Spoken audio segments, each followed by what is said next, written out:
भगवते वासुदेवाय।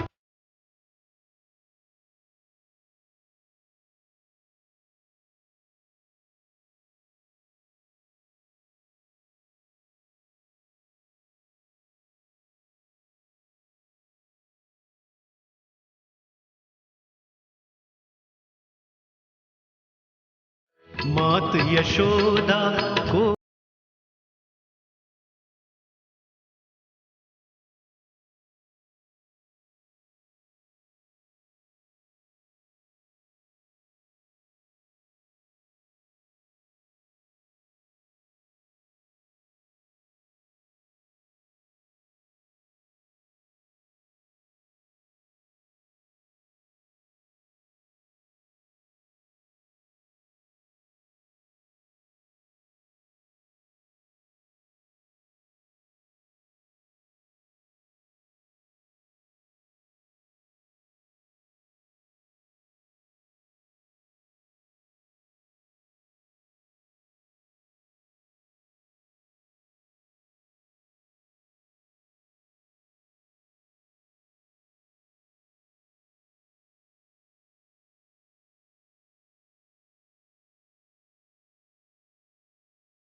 गिरधर मेरे मैं गिरधर मेरे मैं गिरधर की गिरधर मेरे मैं गिरधर की गिरधर मेरे ये है जन्म मरण के फेरे ये है जन्म मरण के फेरे सरदन की बरसाती लेके सरदन की बरसाती लेके यमुना जल में नहाऊंगी वृंदावन कुटिया बनाऊंगी सोना लगे सारा देश वृंदावन कुटिया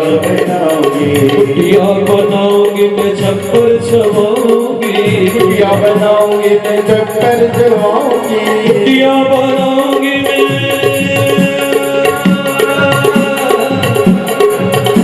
कुटिया बनाऊंगी मैं छप्पर छवाऊंगी सोना लगे सारा देश वृंदावन कुटिया बनाऊंगी सोना लगे सारा देश वृंदावन कुटिया बनाऊंगी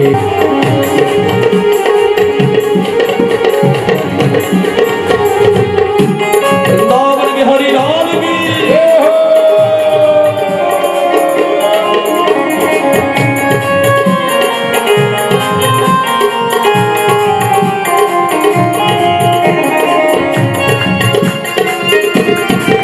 हरि हरि बोल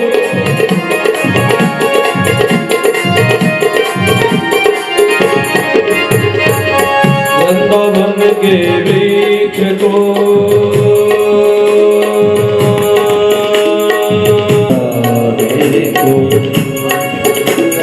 वृंदावन के वृक्ष को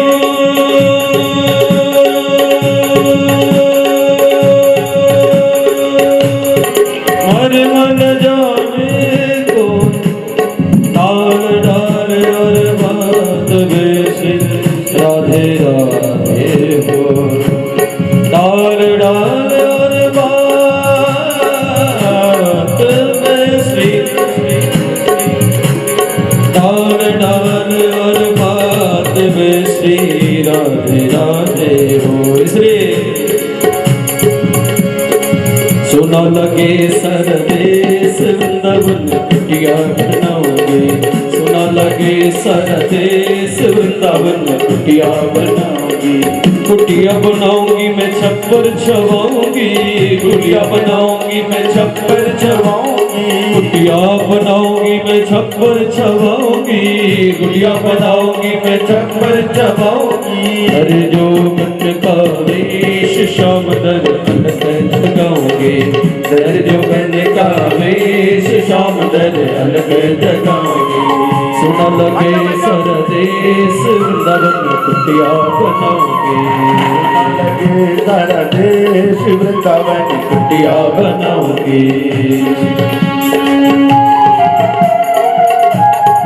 जय हो बंसी वाले की जय हो।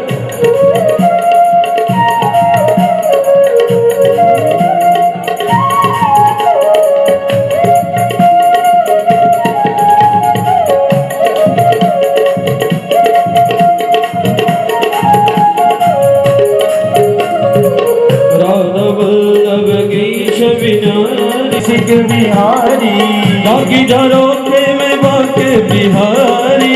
बाकी झरोखे में बाके बिहारी। बाकी झरोखे में बाके बिहारी से।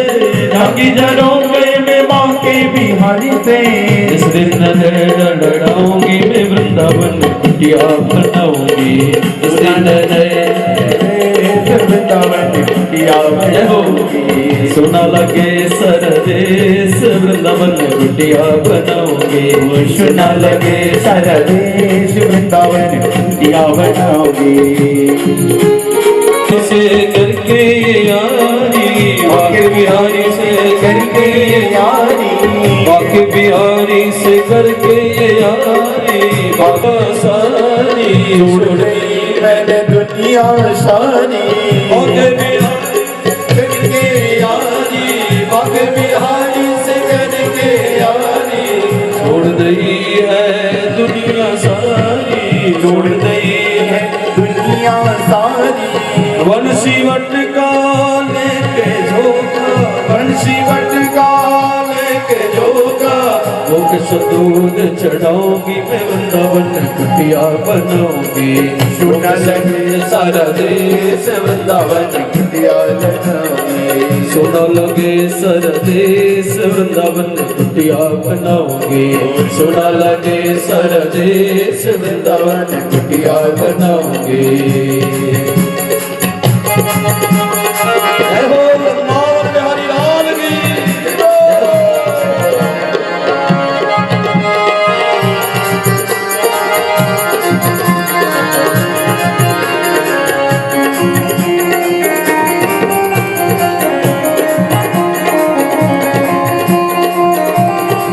सेवा कुंज और राधा गोपीनाथ और मदन मोहन जी।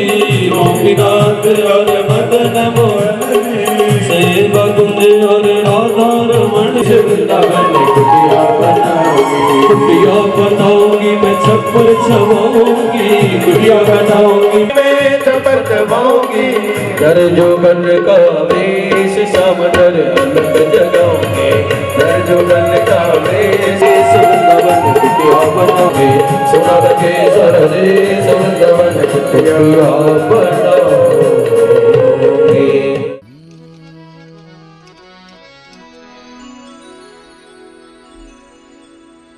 हरि सुंदर नंद मुकुंद हरि नारायण हरि ओम। हरि सुंदर नंद मुकुंद हरि नारायण हरि ओम। हरि सुंदर नंद मुकुंद हरि नारायण हरि ओम।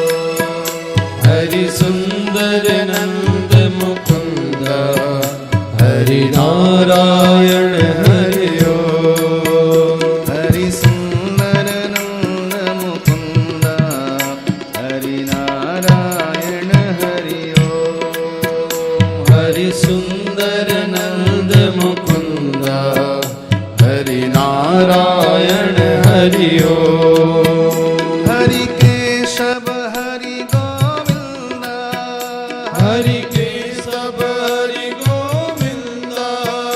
हरि केशव हरि गोविंद हरि केशव हरि गोविंद।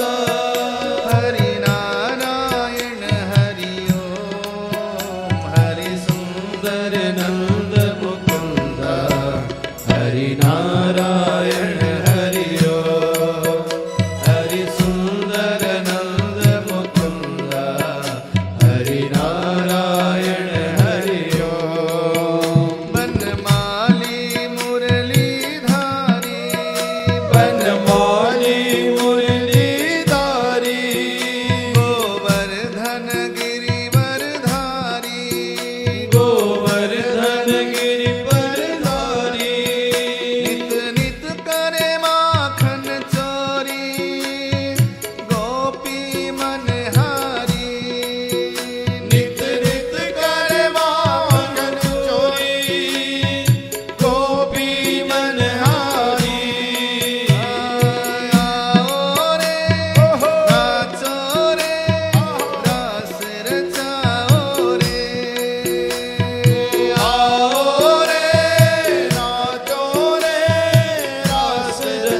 केशव हरि गोविंद हरि नारायण हरि ओम हरि सुंदर नंद मुकुंद हरि नारायण हरि ओम हरि सुंदर नंद मुकुंद हरि नारायण हरि ओम बनमाली मुरलीधारी बनमाली मुरलीधारी गोवर्धन गिरिवरधारी गोवर्धन गिरिवरधारी नित नित करे माखन चोरी गोपी मनहारी नित नित करे माखन चोरी गोपी मनहारी आओ रे कान्हा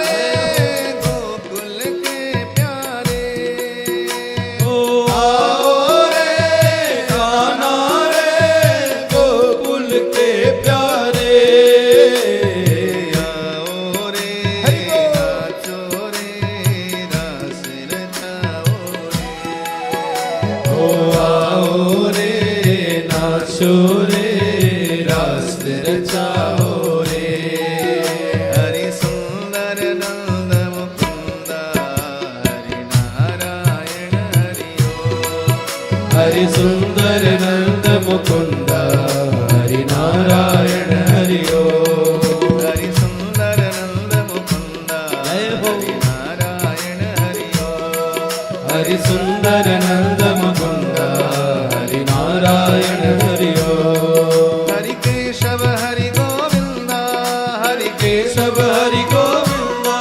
हरि नारायण हरि ओम हरि सुंदर नंद मुकुंद हरि नारायण हरि ओम हरि सुंदर नंद मुकुंद हरि नारायण हरि ओम बनमाली मुरलीधारी बनमाली मुरलीधारी गोवर्धन गिरिवरधारी गोवर्धन गिरिवरधारी नित नित करे माखन चोरी गोपी मनहारी नित नित करे माखन चोरी गोपी मनहारी आओ रे कान्हा रे गोकुल के प्यारे ओ आओ रे कान्हा रे गोकुल के प्यारे आओ रे नाचो रे रास रचाओ रे ओ आओ रे नाचो रे रस रचाओ रे हरि सुंदर नंद मुकुंद हरि नारायण हरि ओम हरि सुंदर नंद मुकुंद हरि नारायण हरि ओम हरि सुंदर नंद मुकुंद हरि नारायण हरि ओम हरि सुंदर नंद मुकुंद हरि नारायण हरि ओम हरि केशव हरि गोविंद हरि केशव हरि गोविंद हरि केशव हरि गोविंद हरि केशव हरि गोविंद हरि नारायण हरि ओम हरि सुंदर नंद मुकुंद हरि नारायण हरि ओम हरि सुंदर नंद मुकुंद हरि नारायण हरि ओम हरि सुंदर नंद मुकुंद हरि नारायण हरि ओम हरि सुंदर नंद मुकुंद हरि नारायण हरि ओम हरि सुंदर नंद मुकुंद हरि नारायण हरि ओम हरि सुंदर नंद मुकुंद हरि नारायण हरि ओम हरि सुंदर नंद मुकुंद हरि नारायण हरि ओम हरि सुंदर नंद मुकुंद हरि नारायण हरि ओम हरि सुंदर नंद मुकुंद हरि नारायण हरि ओम हरि सुंदर नंद मुकुंद हरि नारायण हरि ओम हरि सुंदर नंद मुकुंद हरि नारायण हरि ओम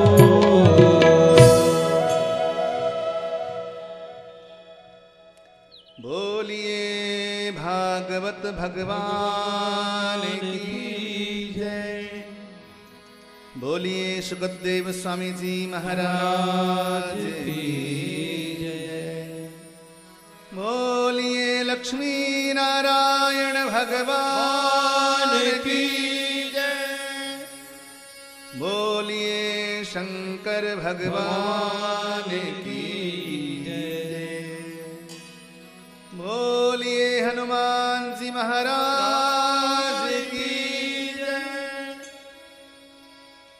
सद्गुरुदेव भगवान की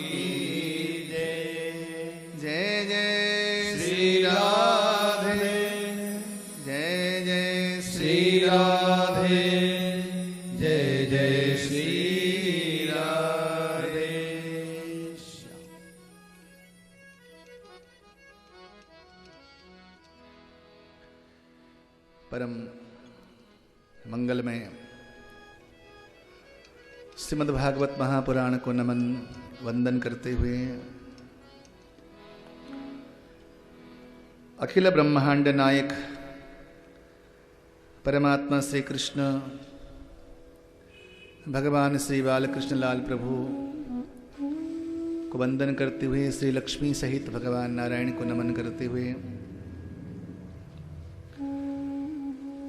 भगवान आशुतोष महादेव त्रिपुरारी भूत भावन भोलेनाथ भगवान शंकर के पावन चरणों में साष्टांग वंदन करते हुए श्री हनुमान जी महाराज के पतित पावन चरणों को नमन करते हुए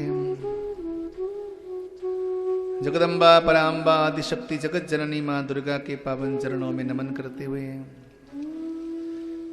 यज्ञ मंडप पर आवाहित समस्त देवताओं को यथायोग्य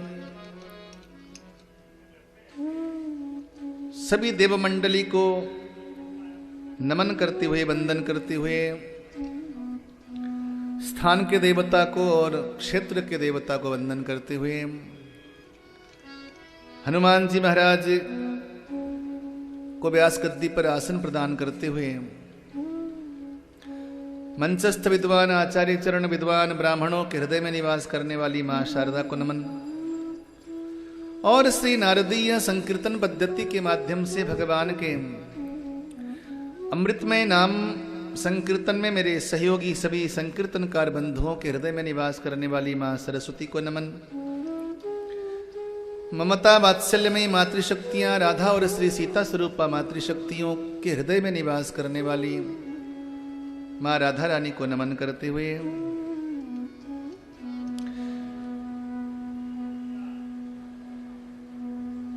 समस्त नरुमल वंशज गर्ग परिवार के पारिवारिक जन कथा के हमारे जजमान श्री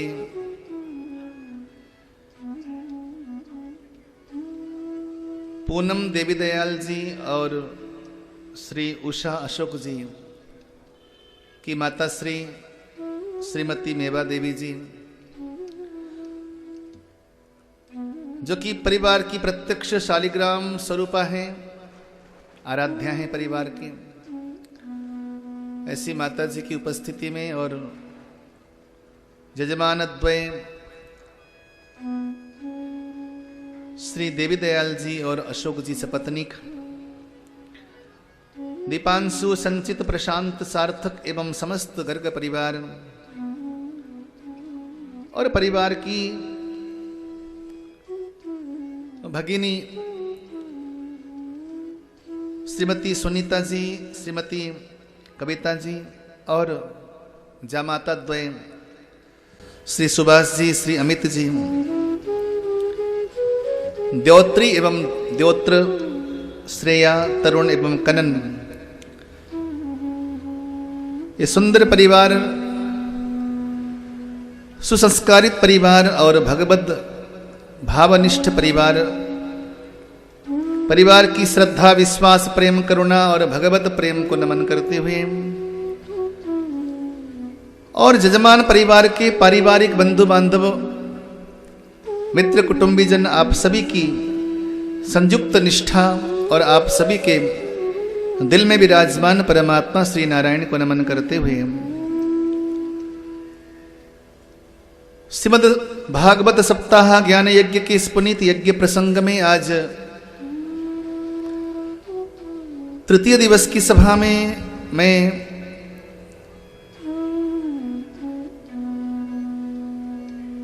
अग्रवाल भवन के इस पावन परिसर में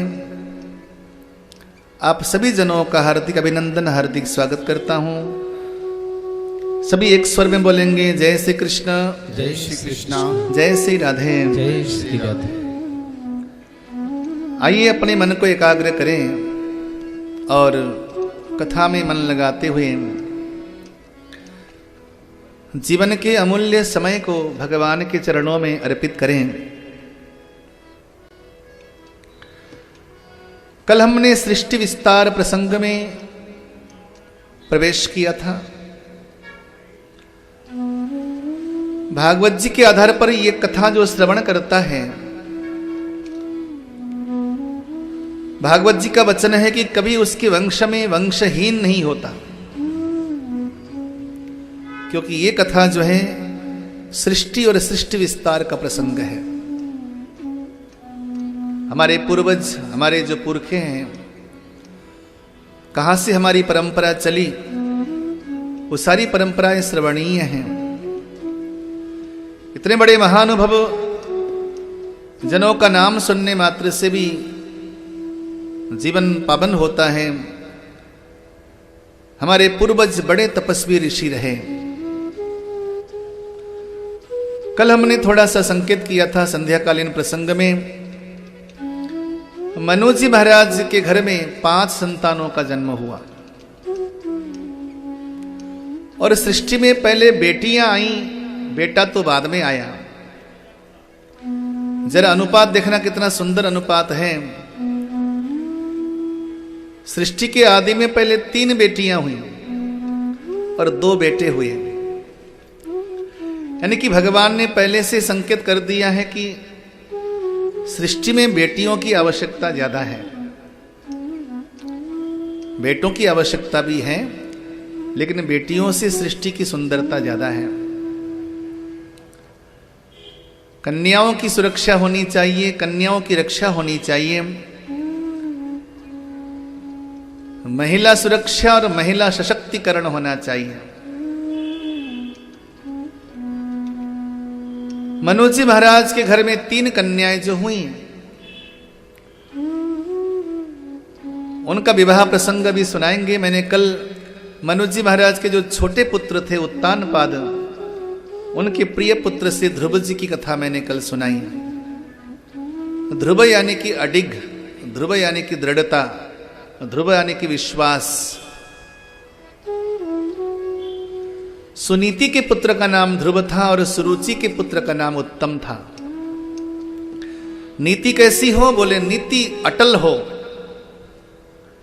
जो आपको अच्छा लगता है वो सबको अच्छा लगता है, और जो आपको बुरा लगता है वो सबको बुरा लगता है। ये नीति है। आत्मनः प्रतिकूलानि परेशान न समाचरेत। जो तुम्हें सही नहीं लगता वो औरों के साथ व्यवहार न करो, ये नीति है। और रुचि कैसी होनी चाहिए? बोले रुचि उत्तम होना चाहिए। उत्तम यानी कि मर्यादित होनी चाहिए। कपड़े कैसे पहने? बोले मर्यादित पहने। फैशन करना मना नहीं, खूब फैशन करो, लेकिन समाज जिसको स्वीकार करे इस प्रकार का फैशन करो। हमारी एक बहन दिल्ली से ऑस्ट्रेलिया गई, अपने बनिया परिवार की थी। अब यहां हमेशा अपने परिवार के बीच में साड़ी पहनती थी। मैंने कभी उसको साड़ी से अलग नहीं देखा, लेकिन अब बाहर नौकरी लग गई ऑस्ट्रेलिया में। जीवन भर उसने यहां पर साड़ी पहनी थी और बाहर चली गई पति के साथ। तो एक रोज मुझे फोन आया, गुरुजी क्या करूं, मैं तो असमंजस में पड़ गई।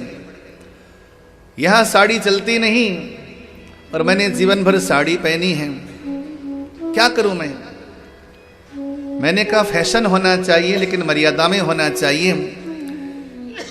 यदि वहां की मर्यादा अगर जीन्स की है तो वहां पहन लो, क्यों जी?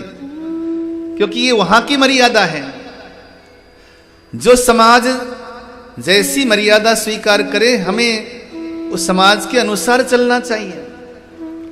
यहां का समाज अगर जीन्स स्वीकार नहीं करता तो आपको नहीं पहनना चाहिए, लेकिन आप बाहर चली गई हो और बाहर सब पहनते हैं तो आपको वो पहनना ही वहां की मर्यादा है। क्योंकि वहां रहकर अगर आप साड़ी पहनती हो तो शायद वहां के अनुरूप मर्यादा नहीं बनेगी।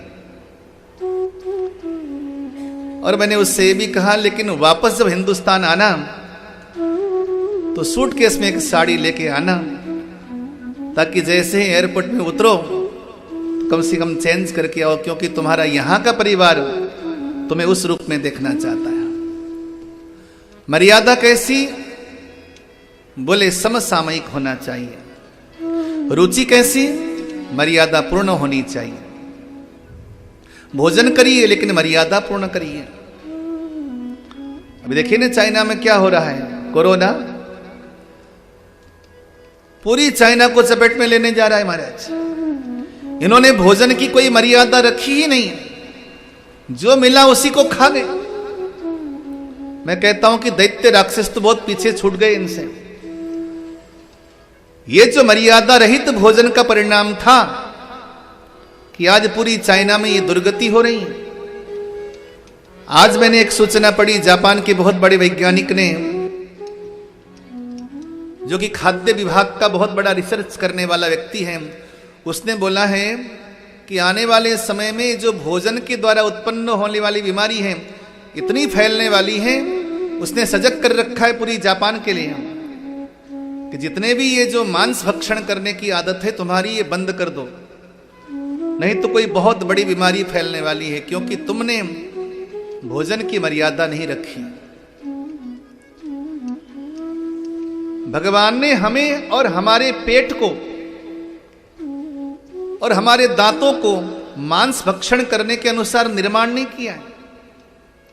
थोड़ा सा ध्यान से देखेंगे तो मांस खाने वाले जानवरों के दांतों की बनावट अलग होती है, उनकी पाचन प्रणाली अलग होती है।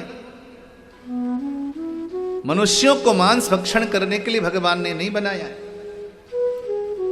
जितने मांस भक्षण करने वाले प्राणी हैं उनके दांतों की बनावट और उनके आंतों की बनावट बिल्कुल अलग अलग है। और जिसकी प्रकृति अन्न खाना हो, वो अगर ऐसे प्राणियों को मार के खा जाए महाराज, क्या कहें, व्यास गद्दी से कहने का मन भी नहीं होता। ऐसे ऐसे भोजन को करने वाले लोग उस सारी दुनिया में बीमारियां फैला रहे हैं। तो भोजन कैसी हो, बोले भोजन भी मर्यादा पूर्ण हो। क्या बढ़िया भोजन होता था हमारे परिवार में पहले। एक छोटे से घर में सारा परिवार समा जाता है। दादी अम्मा सायंकाल को 5 बजे 6 बजे जब खेतों से काम करके आए बच्चे, भोजन की वैरायटी ज्यादा नहीं होती थी, लेकिन प्यार इतना छलकता था दादी अम्मा के भोजन में या माता जी के भोजन में।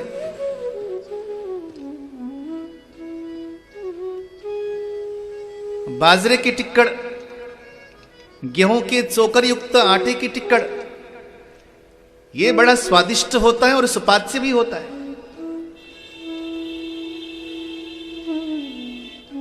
हम क्या करते हैं, उसको आजकल छान कर फेंक देते हैं चोकर को।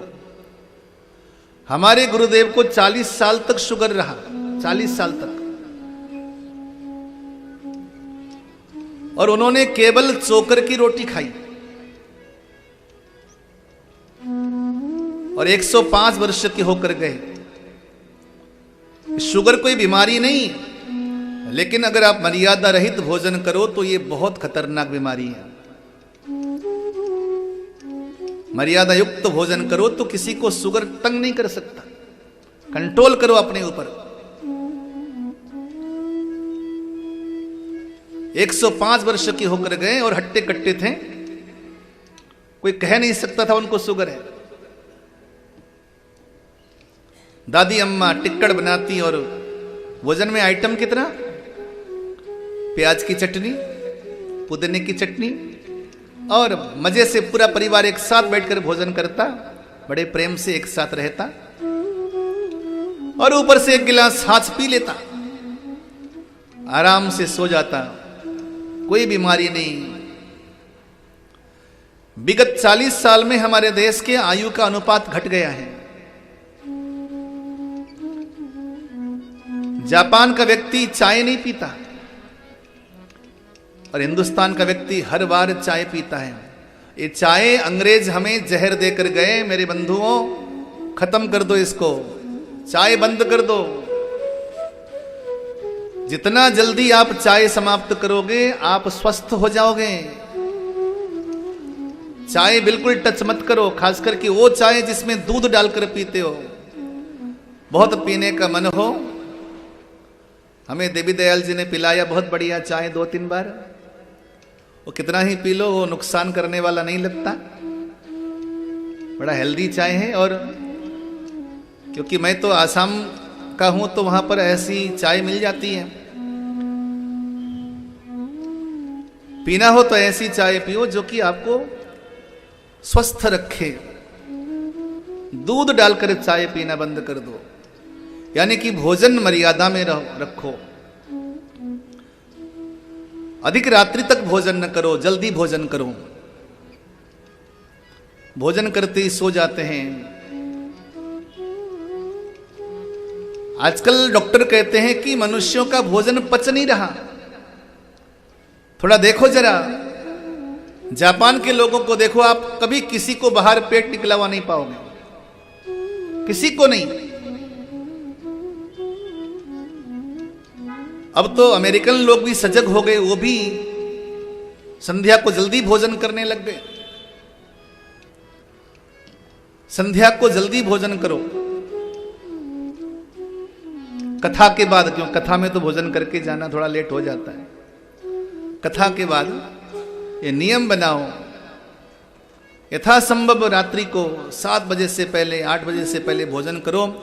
और चाणक्य जी कहते हैं कि भोजन करने के बाद कम से कम 200 कदम चलना चाहिए, बिना चले भोजन पचता नहीं।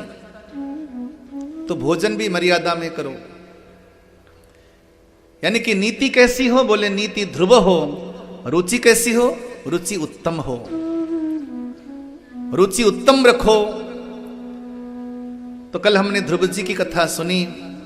ध्रुव जी ने तप किया, आयु केवल 5-7 वर्ष की आयु, और ऐसी कठिन तप किया ध्रुव जी ने कि स्वयं नारायण को प्रकट कर लिया। भगवान किसे प्राप्त होता है? ईश्वर कभी आयु नहीं देखता, ईश्वर कभी जाति नहीं देखता। तभी संतों ने बड़ा सुंदर गाया, व्याधस्य चरणं ध्रुवस्य च वयो विद्या गजेन्द्रस्य का जातिर्विदुरस्य यादवपते उग्रस्य किं पौरुषम् कुब्जायाः किमु तत्र रूपमधिकं किं तत् सुदाम्नो धनं भक्त्या तुष्यति केवलं न तु धनै भक्तिप्रियो माधव।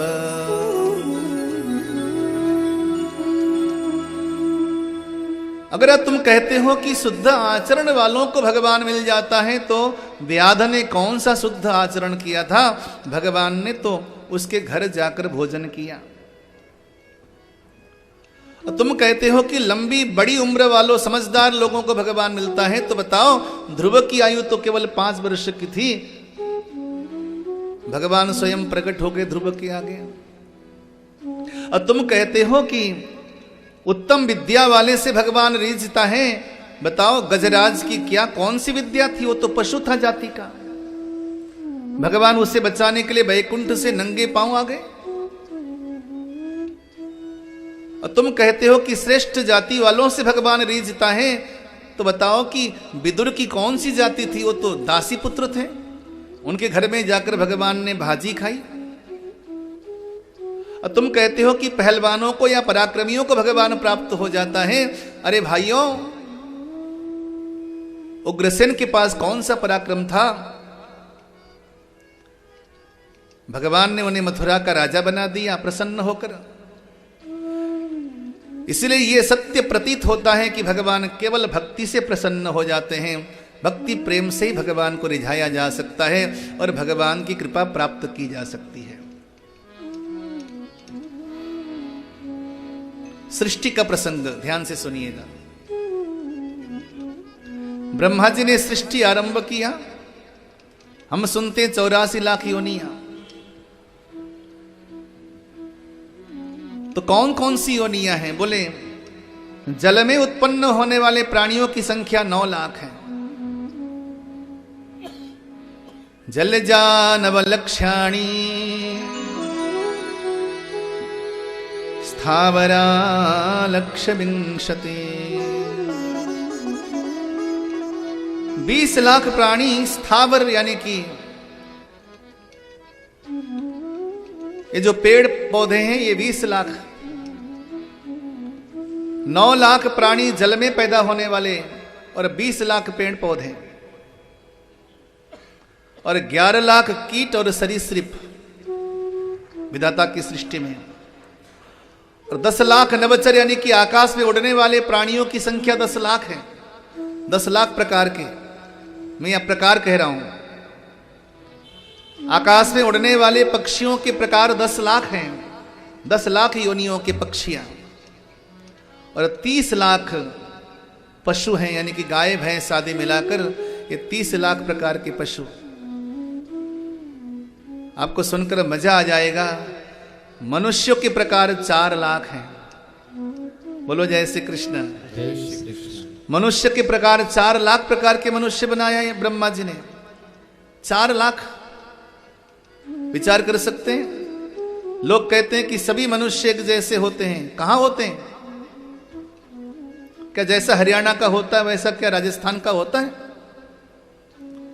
जैसा राजस्थान का होगा वैसा क्या बंगाल का होगा? जैसा बंगाल का होगा वैसा मणिपुर का नहीं होगा।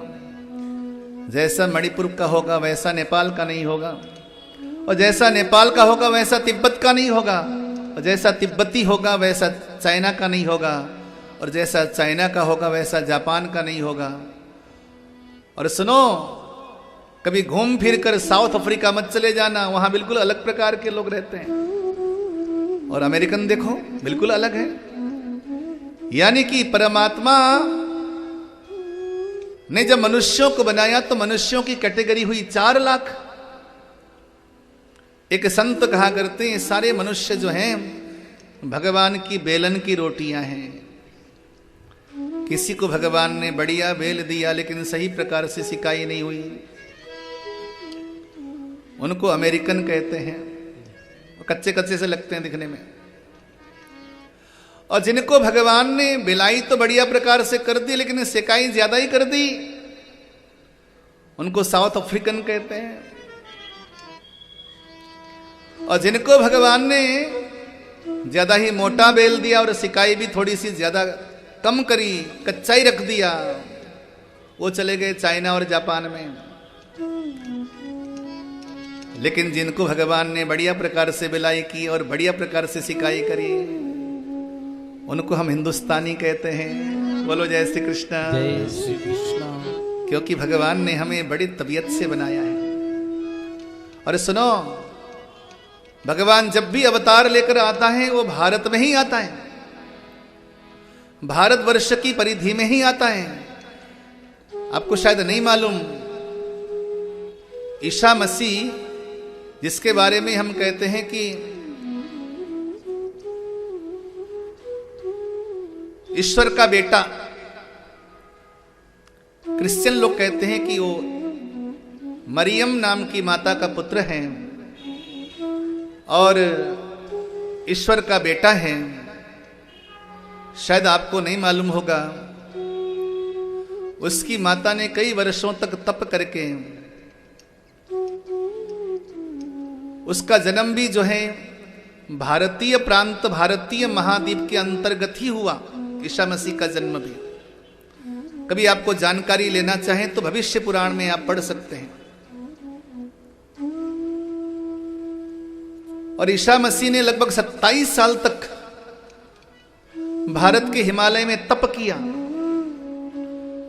और गीता जी के सिद्धांत को यहां से पढ़कर अपने देश में गया, विदेशों में गया और वहां जाकर भगवान कृष्ण के सिद्धांत को विस्तार दिया। इसलिए वहां जाकर उसने एक धर्म फैलाया जिसका नाम हुआ क्राइस्ट धर्म। ये कृष्ण धर्म ही अपभ्रंश होकर क्राइस्ट धर्म बना। क्योंकि आपको जानकारी के लिए कह दूं, ईसा शब्द फारसी नहीं है। ईसा शब्द शुद्ध हिंदी शब्द है। ईसा शब्द शुद्ध हिंदी संस्कृत का शब्द है। फारसी शब्द नहीं है। और जो मोहम्मद है, ये मोहम्मद ये शब्द विभ्रंश है। वास्तव में उसका नाम था महामद। महामद शब्द ही जाकर मोहम्मद बना बाद में। ये जितने भी धर्मानुयायी हुए, चाहे गौतम बुद्ध की बात करें, चाहे जीसस की बात करें, चाहे आप मोहम्मद की बात करें, ये सभी हमारे सनातन धर्म के ही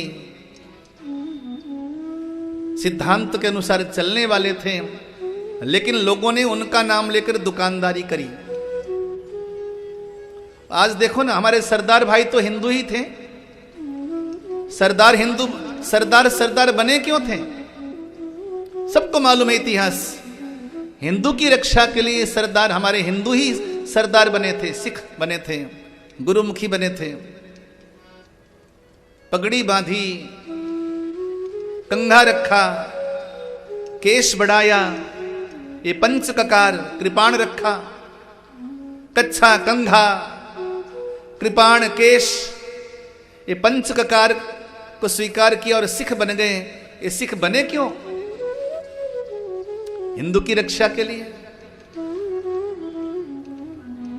अब आज उनसे कह दो कि तुम सभी हिंदू हैं तो मानने को तैयार नहीं, कहते हम तो सिख हैं। तो इसी प्रकार से विकृति हुई हिंदुओं की। त्रिकाल सत्य है कि सभी सरदार हिंदू ही हैं। और जैनियों को देखो, हम कहें कि जैनियों तुम लोग तो हिंदू ही हो, बोले हाँ लेकिन हम जैनी हैं। और आने वाले 100-200 साल में वो भी कहेंगे हम हिंदू नहीं, हम जैनी हैं। इस प्रकार से हिंदुत्व सारा बट गया। कुछ लोग बन गए राधा स्वामी, कुछ लोग बन गए ब्रह्म कुमारी। दुनिया भर के पंथों के कारण हिंदुत्व बट गया। कहने का मतलब यह है कि सनातन धर्म, हिंदू धर्म बहुत व्यापक, बहुत विस्तार।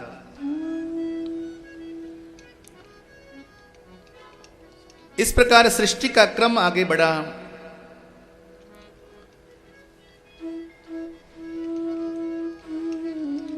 एक समय की बात है, सनक सनंदन सनातन सनत कुमार ये चारों भाई भगवान के दर्शन करने के लिए वैकुंठ में गए। वैकुंठ लोक में 7 दरवाजे होते हैं। पुराने मंदिरों में कभी दर्शन करने जाइए तो मंदिर के गर्भगृह तक पहुंचने के लिए आपको 7 दरवाजे लांघने होते हैं। कभी आप ध्यान से देख लीजिएगा, जो पुराने मंदिर हैं, जिन मंदिरों को वास्तु के आधार पर बनाया गया है, उन मंदिरों के 7 दरवाजे ही होते हैं। जानकारी के लिए आप कभी जाएं वृंदावन में रंग जी का मंदिर। वृंदावन में रंग जी के मंदिर में प्रवेश करने के लिए जो भगवान का गर्भगृह है, गर्भगृह में प्रवेश करने के लिए आपको 7 दरवाजे लांघने होते हैं। तिरुपति बालाजी के दर्शन करने कभी जाएं तो बालाजी के दर्शन भी आपको 7 दरवाजे लांघ कर ही होंगे। उसी प्रकार कभी आप जाएं द्वारिकाधीश दर्शन करने के लिए तो द्वारिकाधीश का दर्शन भी आपको 7 दरवाजे लांघ कर ही 7वें द्वार के भीतर गर्भगृह मिलेगा। तो भगवान के मंदिरों में ये 7 दरवाजे क्यों होते हैं? बोले ये 7 दरवाजे अलग अलग कारण से होते हैं। पहला दरवाजा है अशौच, यानी कि अपवित्रता। दूसरा दरवाजा है मत्सर। तीसरा दरवाजा है मद। और चौथा दरवाजा है मोह। और 5वां द्वार है लोभ। 6ठा द्वार है काम। और 7वां द्वार है क्रोध। भगवान के दर्शन में ये 7 दरवाजे लांघकर ही भगवान के पास पहुंचा जा सकता है, या भगवान के दर्शन हो सकते हैं। ये मंदिर का जो वास्तु है, वास्तव में मंदिर वास्तु इस चीज का द्योतक है। हमारी दादी अम्मा, हमारी मां कहती है कि मंदिर में जाना तो नहाकर जाना, बिना नहाए भगवान के पास मत जाना, भगवान के मंदिर में न जाना। उस दरवाजे का नाम है अशौच, अपवित्रता। अपवित्र होकर कभी भी भगवान की पूजा में नहीं बैठनी चाहिए, पवित्र होकर बैठिए। लोग कहते हैं कि मन पवित्र होना चाहिए, वो तो मैं भी कहता हूं कि मन पवित्र होना चाहिए, लेकिन जब तक आपका तन पवित्र न हो, आपका तन स्वस्थ न हो, तब तक मन को पवित्र होने में टाइम लगता है। इसलिए आरंभ हमें अपने तन से करना चाहिए, तन की शुचिता आवश्यक है। तो दूसरा दरवाजा है मत्सर, यानी कि मत्सर अर्थात घमंड, यानी कि मत्समो नास्ति इति मत्सरः, मुझ जैसा दूसरा नहीं है, मैं अच्छा हूं, मैं बहुत अच्छा हूं, इसे स्वाभिमान कहते हैं। मैं बहुत अच्छा हूं, इसे स्वाभिमान कहते हैं। लेकिन केवल मैं ही अच्छा हूं, इसे अभिमान कहते हैं। बोलो जय श्री कृष्ण। मैं बहुत अच्छा हूं, इसे स्वाभिमान, यानी कि स्वाभिमान हर किसी में होना चाहिए, लेकिन केवल मैं ही अच्छा हूं, ये अभिमान नहीं होना चाहिए। उसी का नाम है मत्सर। तो मत्सर ये दूसरा दरवाजा है। और तीसरा दरवाजा है मद।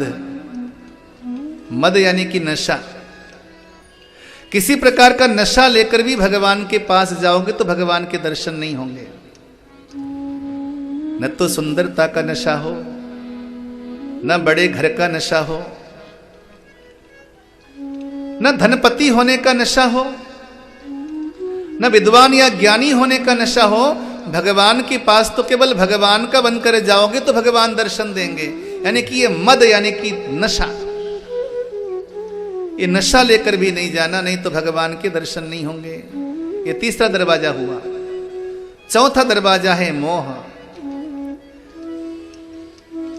बढ़िया नए जूते पहनकर गए, जूते मंदिर के बाहर उतार दिए, लेकिन भगवान के पास पहुंचते पहुंचते 10 बार जूतों की याद आ गई। तो बोलो भगवान के दर्शन होंगे कि जूतों के होंगे? हाँ, किसी प्रकार का मोह लेकर नहीं जाना। भगवान के दर्शन करने के लिए चलो तो मोह को त्याग कर चलो। घर में कितने काम हैं, उतने समय तक के लिए आप थोड़ा सा अपने मोह को हटा दो। परमात्मा से मिलने जाओ तो केवल परमात्मा के साथ तादात्म्य होने की भावना से जाओ। जीवन के बहुमूल्य काम केवल भगवान को भजना है। कल मैंने बताया श्रेष्ठ कर्म तो केवल ईश्वर को भजना है। कृष्ण भक्ति परम श्रेय। दुनिया में बहुत सारे काम अधूरे होंगे, लेकिन इतने देर के लिए उन चीजों को भुला दो। यानी कि मोह, ये अगला दरवाजा है, चौथा दरवाजा। और पांचवा दरवाजा है लोभ। लोभ लेकर भी भगवान के द्वार पे जाओगे तो भगवान की कृपा नहीं होगी। लेकिन एक लोभ होना चाहिए, कृष्ण दर्शन की लालसा होनी चाहिए, भगवत कृपा की लालसा हो, लेकिन संसार की वस्तु या व्यक्ति का लोभ न हो। ये आपका पांचवा द्वार हो गया। और छठा दरवाजा है काम। जब भगवान की पूजा करने बैठो या भगवान के द्वार में जाओ तो संसार की वासनाओं को विदा कर दो। और सातवां दरवाजा है क्रोध। मंदिर में जाकर ऊंची आवाज में बात नहीं करना, पूजा में बैठे हो तो क्रोध न करना। एक पल का क्रोध भी जीवन भर की साधना को जलाकर राख कर देता है। क्रोध से इंसान मनुष्यता से पतन होकर वो असुर बन जाता है। जीवन में जितना हो सके क्रोध को इस्तेमाल करो, लेकिन क्रोध के द्वारा इस्तेमाल मत हो। ये अलग अलग बातें, ध्यान रखना। क्रोध करना अलग विषय है, लेकिन क्रोध का आना अलग विषय है। जीवन में क्रोध को आने मत देना, भले क्रोध कर लो। क्रोध करने में और क्रोध के आने में अंतर है। भगवान ने गीता जी में समझाया। तो आइए शनकादि ऋषि चले भगवान के दर्शन के लिए। जैसे ही 6 दरवाजे लांघ दिए, जैसे 7वें दरवाजे में पहुंचना था, उन्हें जय विजय ने रोक दिया। इंसान हर चीज को जीत सकता, लेकिन दो चीजों को बहुत मुश्किल से जीत पाता है। एक जय विजय, दूसरा मधु और कैटभ। मधु कैटभ और जय विजय। आपने कभी सुनी होगी मां भगवती की महिमा। मधु कैटभ को जीतने की शक्ति भगवान में भी नहीं थी। 5000 वर्षों तक लगातार लड़ते रहे भगवान मधु कैटभ से, जीत न पाए। मधु कैटभ का अर्थ क्या हुआ? स्तुति और निंदा। स्तुति, निंदा और जय विजय, ये चार ऐसे दुर्जय वस्तु हैं। इन चारों को जीतना बहुत मुश्किल है। हर जगह इंसान अपनी जय चाहता है, विजय चाहता है।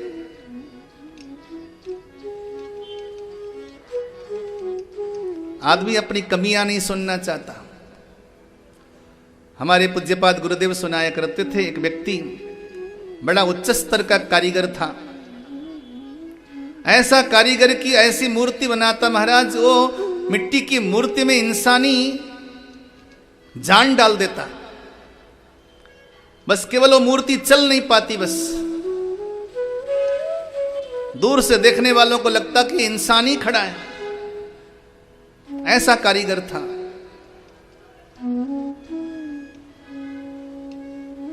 एक समय एक ज्योतिषी जी मिले, अपना हाथ दिखाया। ज्योतिषी बोले, भैया तेरी आयु तो खत्म हो चुकी है, केवल 15 दिन की आयु बची है। मौत के दूत लेने आएंगे तुझे। कारीगर था बड़ा उच्च स्तर का, सोचा कैसे आएंगे। उसने अपने ही तरह की 10 मूर्तियां और बना ली और 11वां जाकर खड़ा हो गया मूर्तियों के बीच में। 15 दिन के बाद जैसे मौत के दूत आए तो कंफ्यूज। पता तो एक बंदे का दिया, यहां तो 11 खड़े हैं, किसको लेके जाएं भाई। स्वयं यमराज आए तो यमराज भी कंफ्यूज, और क्या करें। ब्रह्मा जी के पास ब्रह्मा जी स्वयं आए और देखते रहे और चकरा गए ब्रह्मा जी भी। अंतिम में भगवान विष्णु के पास गए। भगवान विष्णु तो लीला पुरुषोत्तम है। आते ही भगवान ने कहा, वाह क्या कारीगरी है रे कारीगर, मन चाहता है कि तेरे हाथों को चूम लूं। ऐसी कारीगरी तो मैंने विधाता की सृष्टि में नहीं देखी। क्या तूने रंग भर दिया है और क्या तूने नए नक्शे बना दिए। वाह कारीगर वाह, मजा आ गया देखकर। थोड़ी देर में भगवान ने बड़ाई करने के बाद कहा, बस एक कमी रह गई, बस एक कमी रह गई, इतना बोलना था। उन 11 के बीच में से वो बंदा बोल उठा, क्या कमी रह गई। भगवान बोले, यही कमी रह गई, यही कमी रह गई। आदमी कभी अपनी कमी नहीं सुनना चाहता। बड़ाई किए जाओ, बड़ाई किए जाओ, बड़ाई किए जाओ। आहा, अगर बड़ाइयां मिल जाए तो आदमी को भगवान से प्रार्थना करना चाहिए होता है, भगवान ये 2 कान छोटे पड़ गए, कम पड़ गए, 2-4 और दे दो ताकि बड़ाइयां सुनते जाएं। आदमी अपनी बड़ाई सुनने के लिए कितना तन्मय रहता है। आहा, तभी अकबर और बीरबल में आपस में चर्चा हुई। अकबर ने पूछा, दुनिया में सबसे मीठी चीज क्या है। 9 दरबारी थे, किसी ने कहा शहद और किसी ने कहा रसगुल्ला, लेकिन बीरबल ने कहा दुनिया में अगर सबसे मधुर चीज कुछ है तो बड़ाई, बड़ाई से बढ़कर मीठी चीज कुछ हो नहीं सकती। जय विजय और निंदा स्तुति, ये 4 चीज। आदमी अपनी निंदा नहीं सुनना चाहता, बड़ाई हमेशा सुनना चाहता है। जय विजय ने रोक दिया, भीतर नहीं जा सकते आप। और सुनो, भगवान से मिलने जाना तो जय विजय की ये दोनों लालचों को छोड़ के जाना। और सहसा रोक दिया और चारों ने श्राप दे डाला कि तुम दोनों ने हमें भगवान से मिलने के लिए रोका है, इसलिए जाओ हम तुम्हें श्राप देते हैं।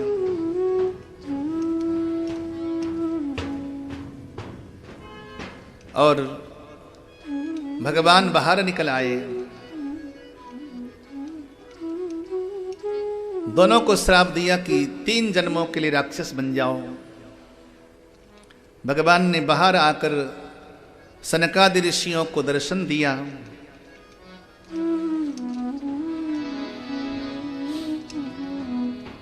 जय विजय से कहा कि तुम्हें मेरी इच्छा से ही 3 जन्मों के लिए दैत्य बनना पड़ेगा। वही जय विजय प्रथम जन्म के लिए हिरण्याक्ष हिरण्यकश्यप बने। हिरण्याक्ष का उद्धार भगवान ने बराह अवतार में किया। बोलिए बराह भगवान की जय। भगवान ने बराह अवतार में हिरण्याक्ष का उद्धार किया। थोड़ा शब्दों पे ध्यान दीजिएगा। हिरण्याक्ष हिरण्यकश्यप। हिरण्य कहते हैं सोने को और अक्ष कहते हैं आंखों को। जिसके आंखों में सोना ही सोना है, उसे सारी दुनिया मिल जाए तो भी वो अतृप्त रहता है। हिरण्याक्ष ऐसा दानव, उसने सारी धरती को ही निकालकर उठाकर रसातल में ले जाकर अकेला भोग करना चाहता था। उसका नाम था हिरण्याक्ष। उसका ही भाई जिसका नाम था हिरण्यकश्यप, उसका नाम भी हिरण्यकश्यप कहते हैं, तकिया। यानी कि दुनिया की सारी दौलत अपने तकिए के नीचे रखकर सोना चाहता था। इतना होने पर भी दोनों के दोनों हमेशा परेशान यानी कि दुखी रहते थे। कारण एक ही था, क्योंकि संसार की वस्तु कब प्राणियों को सुख दे सकती है। भगवान ने हिरण्याक्ष का उद्धार किया, वध किया। मनोज जी महाराज की जो बड़ी पुत्री थी, उनका विवाह हुआ रुचि नाम के प्रजापति के साथ। और मनोज जी महाराज की जो मझली पुत्री थी, उनका विवाह हुआ करदम मुनि के साथ। और मनोज जी महाराज की जो सबसे छोटी पुत्री थी, उनका विवाह हुआ दक्ष प्रजापति के साथ। बोले करदम मुनि की कन्या देवहूति के गर्भ से भगवान कपिल ने जन्म लिया। कृपा करके कैसे हुआ, कृपा करके ये विस्तार से सुनाइए। बोले कि मां देवहूति से करदम मुनि का विवाह हुआ। राजा की पुत्री थी। वन में रहने वाले ऋषि के साथ विवाह हुआ, लेकिन जीवन उसी प्रकार ढलने लगा जो जीवन ऋषि का था। जब बेटियों को विवाह करके विदा कर दो तो जाते जाते एक बात जरूर कह के भेजना उनको, बेटा अब तेरा सारा जीवन अपने ससुराल के मर्यादाओं के अनुसार चलना चाहिए। यहां तो क्या थी कैसी थी उसे भुलाने का प्रयास करना होगा। हमारे समाज में एक बड़ा सुंदर विधान है कन्यादान का। लोगों ने टिप्पणी की कि हिंदू धर्म में एक ऐसा विधान है कन्यादान करने का, इंसान दान करने की कैसी प्रथा है। ध्यान से सुनो तो समझ में आएगी बात। हमारे समाज में कोई चीज किसी को दान किया जाता है तो उस वस्तु पर हमारा अधिकार नहीं होता। सही बात है कि नहीं? बोलो, मुंडे हिला दो, लगेगा सुन रहे हो। सही बात है। कोई चीज अगर दान किया जाता है तो उस वस्तु पर हमारा अधिकार नहीं होता ना। कोई हमारे घर में जाते जजमान, हम कहते हैं नाश्ता कर लीजिए, भोजन कर लीजिए, तो कहते हैं महाराज हम आपको दान करते हैं तो हम कैसे आपके घर में भोजन कर सकते हैं। कितना सुंदर विचार है लोगों का।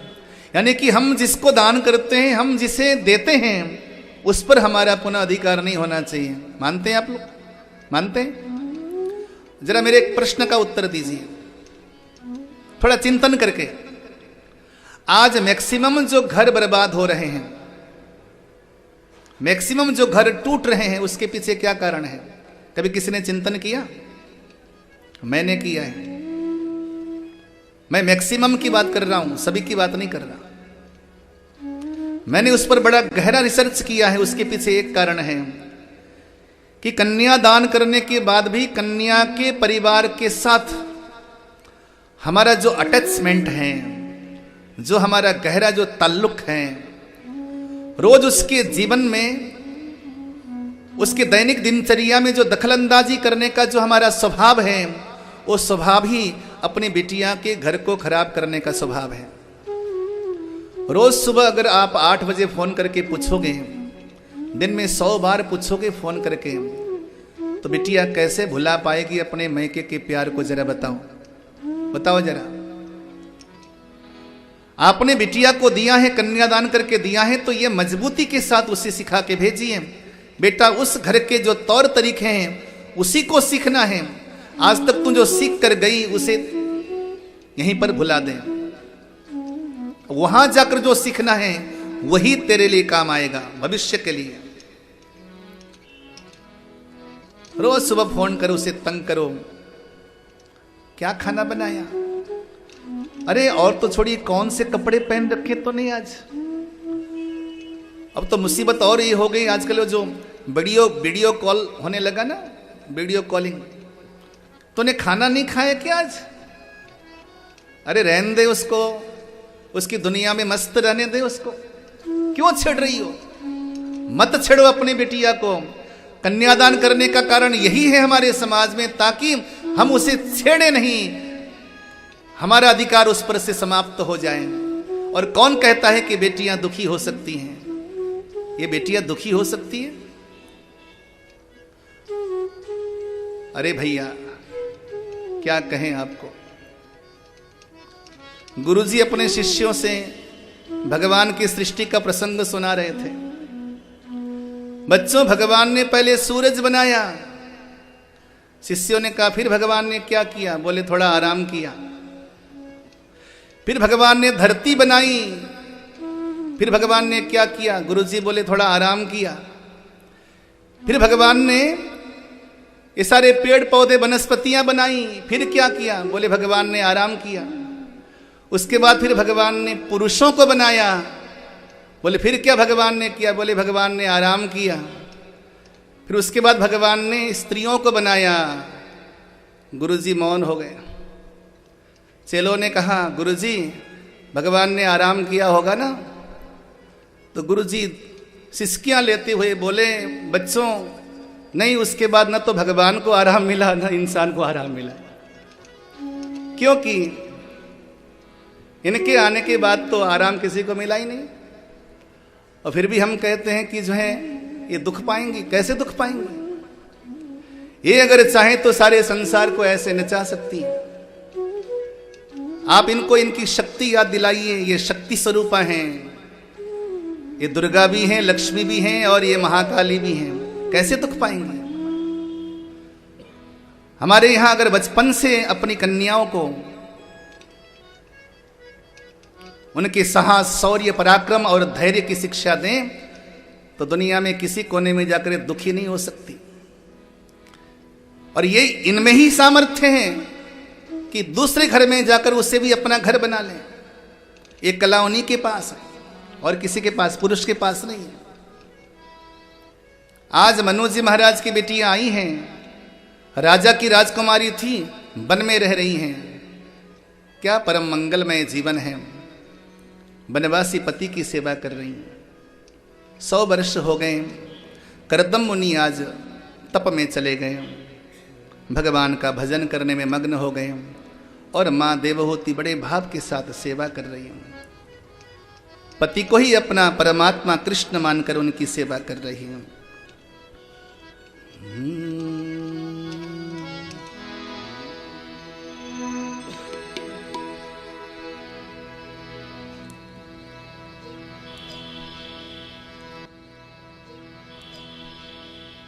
पलकें उठा के सांवरे एक बार देख लो, पलकें उठा के सांवरे एक बार देख लो, पलकें उठा के सांवरे एक बार देख के सांवरे एक बार देख लो। आँखों से मेरे बह रही, आँखों से मेरे बह रही धार देख लो। पलके उठा के सांवरे एक बार देख लो। पलके उठा के सांवरे एक बार देख लो।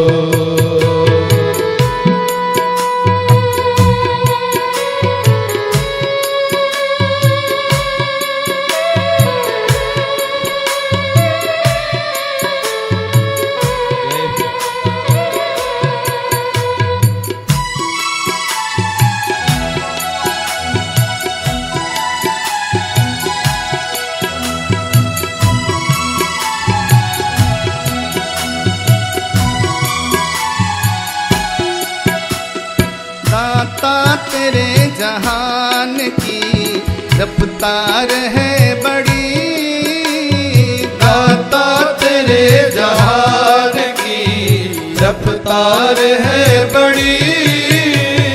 किस्मत हमारी क्यों भला रूठी हुई पड़ी, किस्मत हमारी क्यों भला रूठी हुई पड़ी। बिछड़ा हूँ मैं जहान से, बिछड़ा हूँ मैं जहान से दातार देख लो। पलके उठा के सांवरे एक बार देख लो। पलके उठा के सांवरे एक बार देख लो।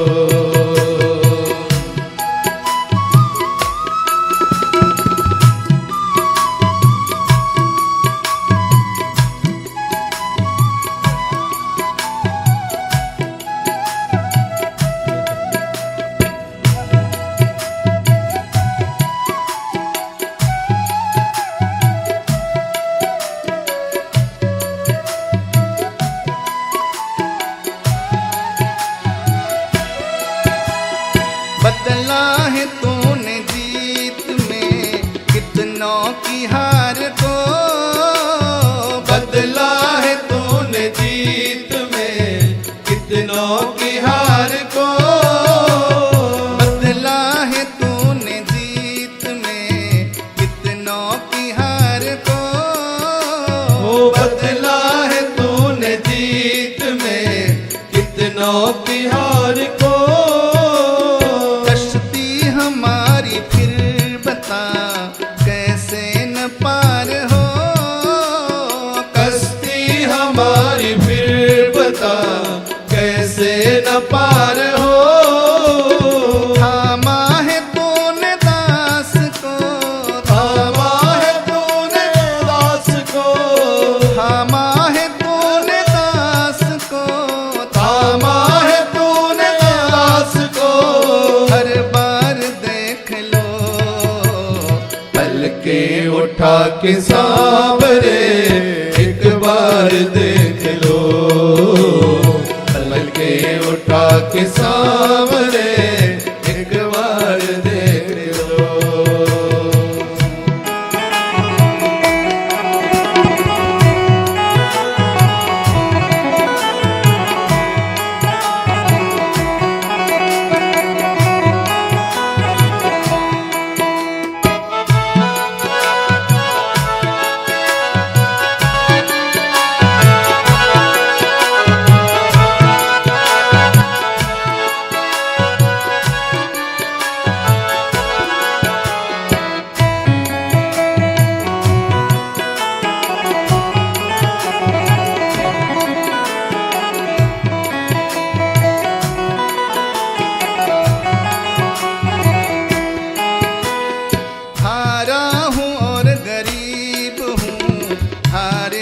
साथी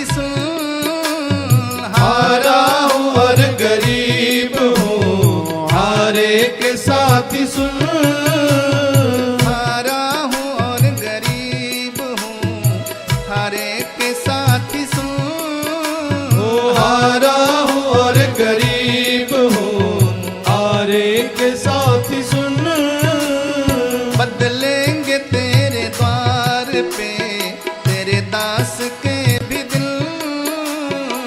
बदलेंगे तेरे द्वार पे तेरे दास के भी दिल, बदलेंगे तेरे द्वार पे तेरे दास के भी दिल, बदलेंगे तेरे द्वार पे तेरे दास के भी दिल।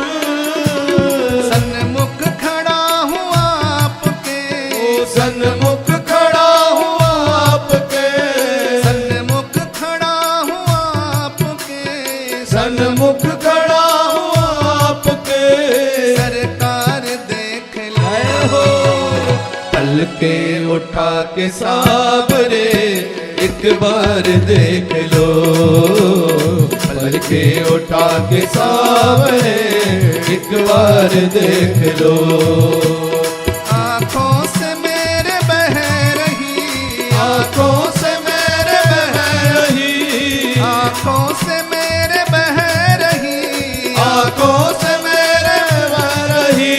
ये धार देख लो, पलके उठा के सावरे एक बार देख लो, पलके उठा के सावरे एक बार देख लो, पलके उठा के सावरे एक बार देख लो।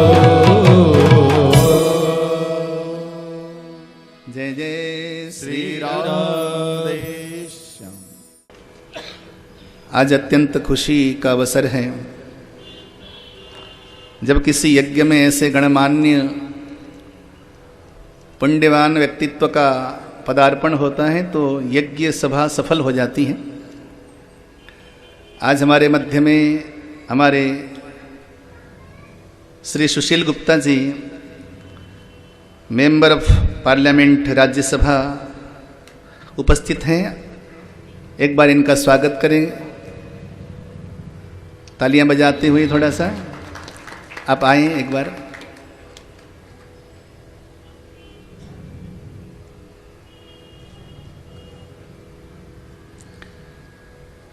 हमारे समाज के बड़े कर्मठ व्यक्तित्व हैं। ईश्वर आपको ऐसे प्रगति दें और आगे बढ़ें आप।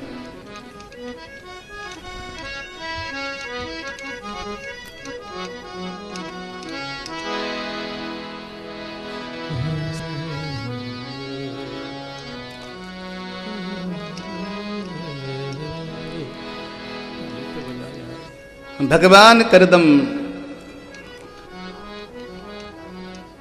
तप में लीन है। मां देवहूति अपने पति की उसी प्रकार सेवा करने लगी जैसे कोई भक्त भगवान की सेवा करता है।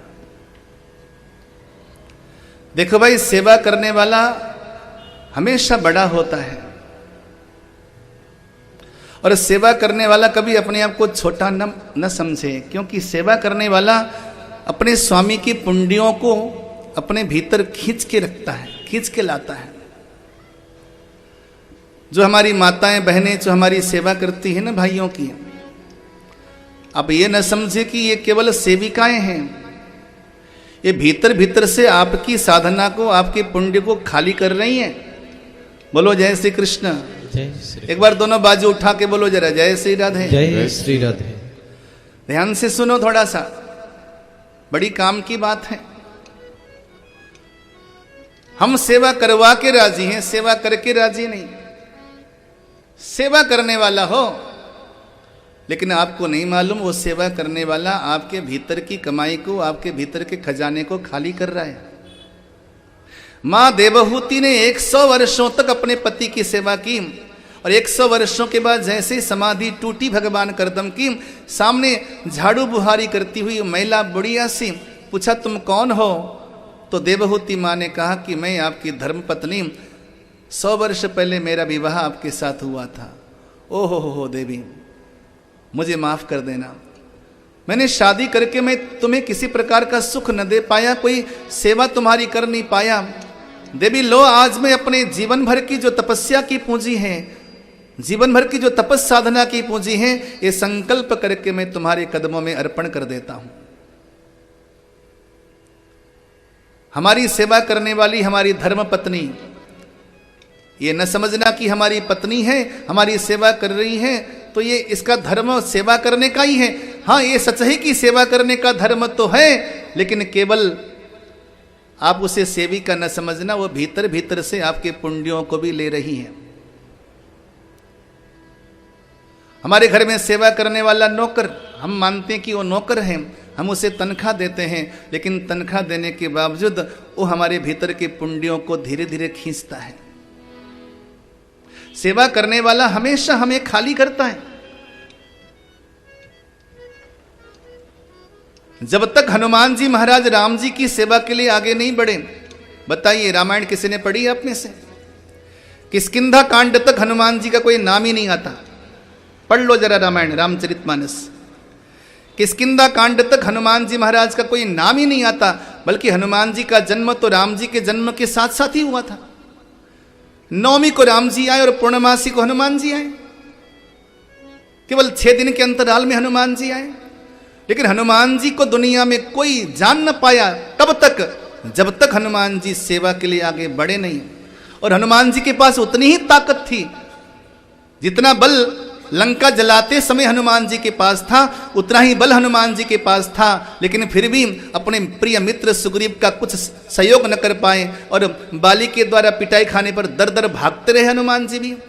लेकिन हनुमान जी में वो सारी ताकत और बल उस दिन आया जिस दिन हनुमान जी महाराज जो है राम जी की सेवा करने के लिए आगे बढ़े। उसके बाद तो हनुमान जी छाए महाराज।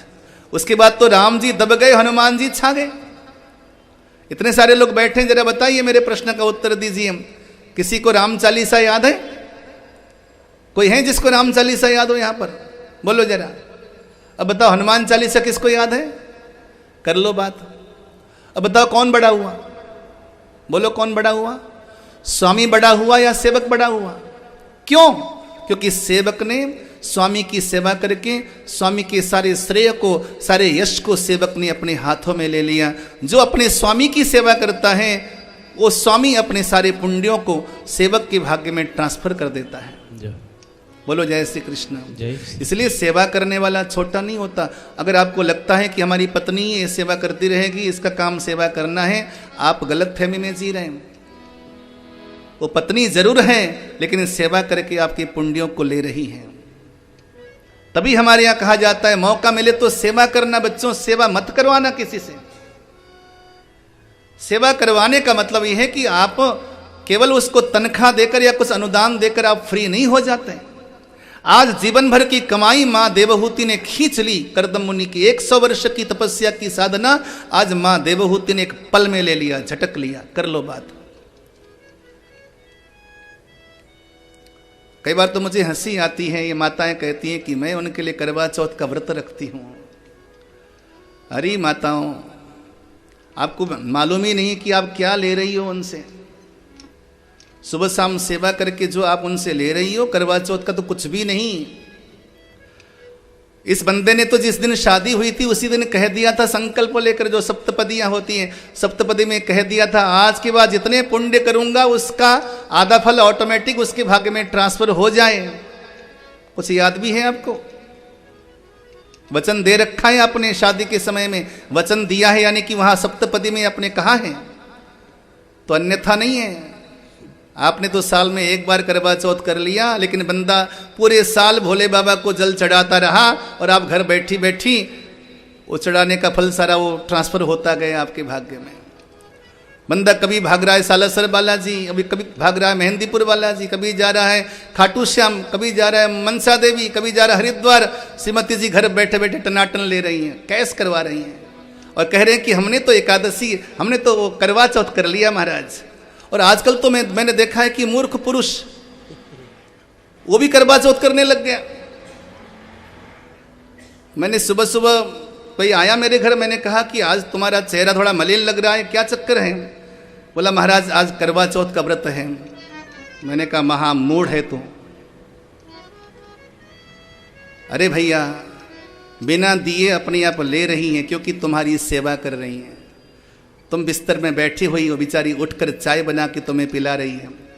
टाइम पे तुम्हारे कपड़े चाहिए, टाइम पे तुम्हें भोजन चाहिए, टाइम पे तुम्हें दवाई चाहिए, हर चीज परफेक्ट चाहिए। और तुम बैठे बैठे वहां लाट साहब बने हुए हो तो क्या समझते हो कि वो खाली है? बोलो जय श्री कृष्ण। जय श्री। इसीलिए मैं जो कथा में कह रहा हूं थोड़ा सा कड़वा कड़वा सा लगेगा, लेकिन कोई बात नहीं, ले लो, आगे जाकर आपके लिए टॉनिक का काम करेगा।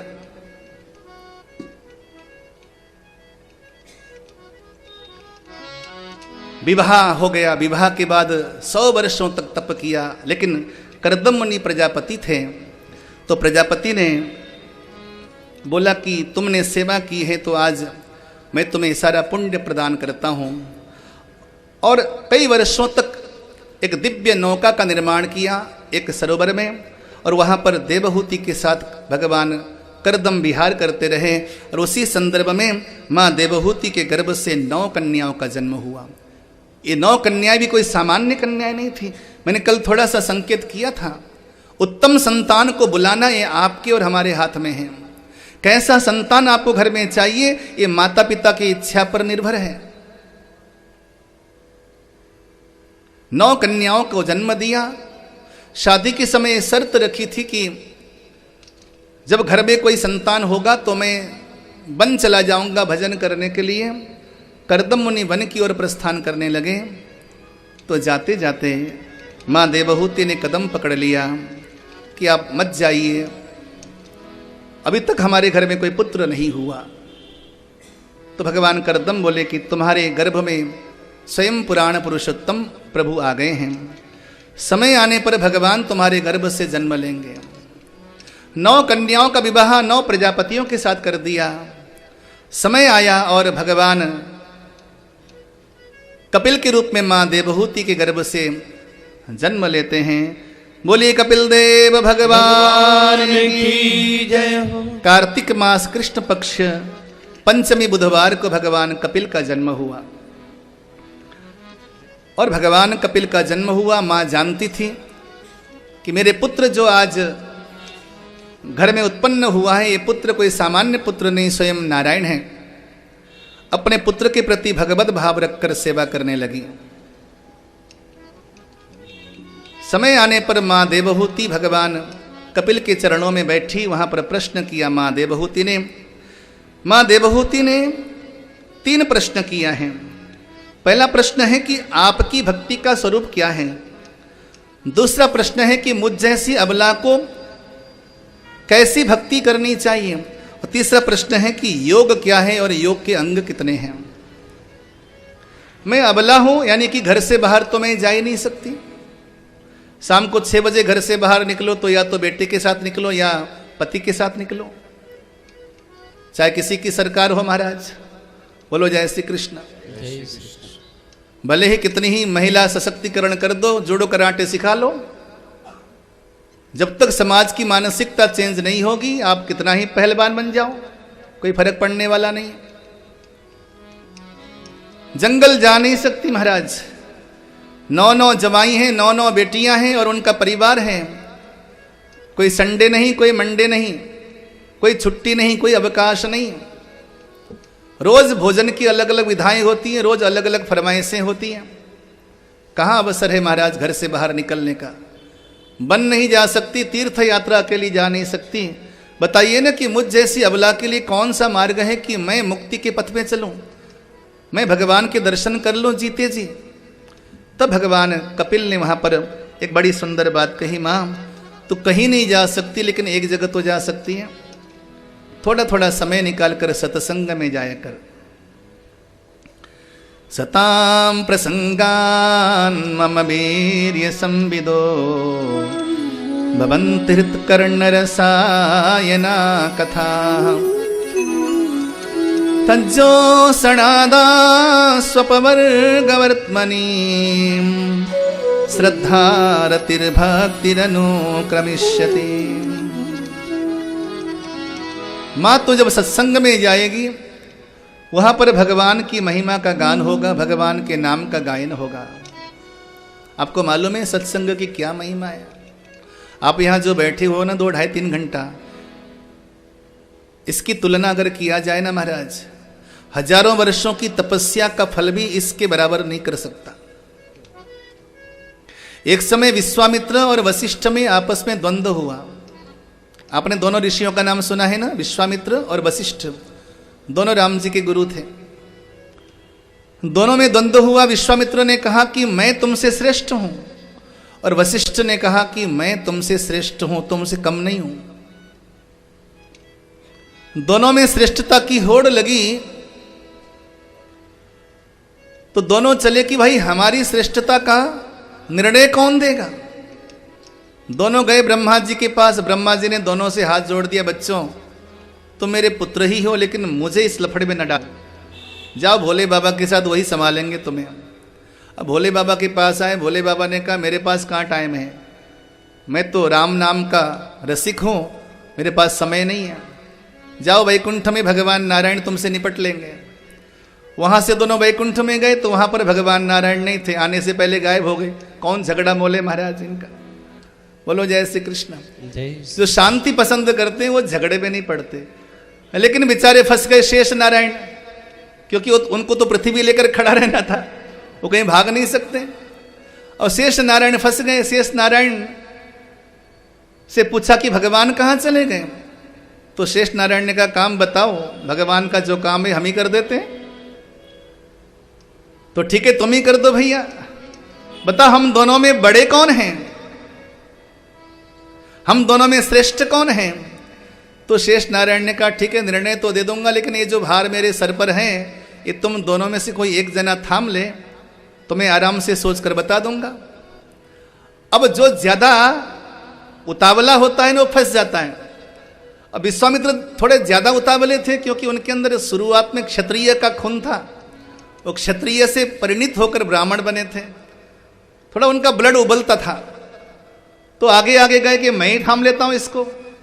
जैसे विश्वामित्र ने अपने जीवन की सारी तपस्या की शक्ति लगाई, लेकिन धरती को एक पल के लिए भी थाम न पाए। तो शेष ने कहा वशिष्ठ से महाराज तुम भी ट्राई कर लो। तो वशिष्ठ ने अपना जो ब्रह्मदंड था, ब्रह्मदंड हाथ में लेकर कहा हे ब्रह्मदंड, मैंने जीवन में अगर तप किया है तो सारी तपस्या की शक्ति तुझ पे आ जाए और धरती टिक जाए। लेकिन धरती टिकी नहीं, डगमगाने लगी। फिर बोले मैंने अगर जीवन में भगवान का भजन किया है तो सारे भजन की शक्ति इस दंड पे आ जाए, धरती टिक जाए। लेकिन धरती टिकी नहीं।